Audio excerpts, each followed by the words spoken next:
یہ بات عرض کر رہا ہوں، اپنے دل کی تختیوں پہ لکھ لو، یہ نہ کہنا کہ ہمیں بتایا نہیں گیا تھا۔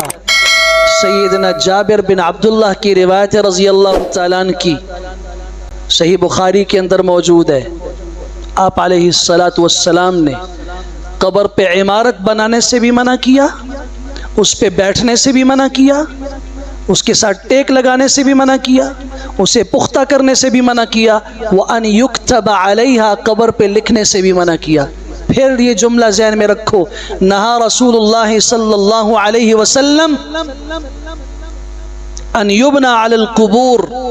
قبروں پہ عمارت بنانے سے، قبے اور عمارتیں بنانے سے منع فرمایا۔ وَأَن يُقْعَدَ عَلَيْهَا،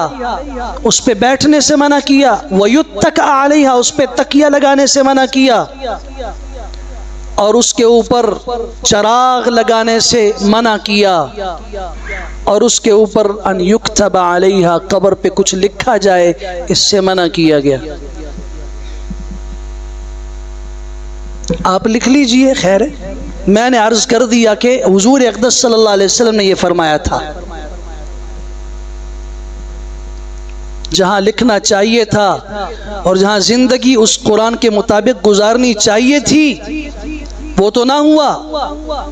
اب اس کے بعد قبر کے اوپر آپ پوری عمارت بنا کے اس پہ پورا قرآن لکھ دیجئے۔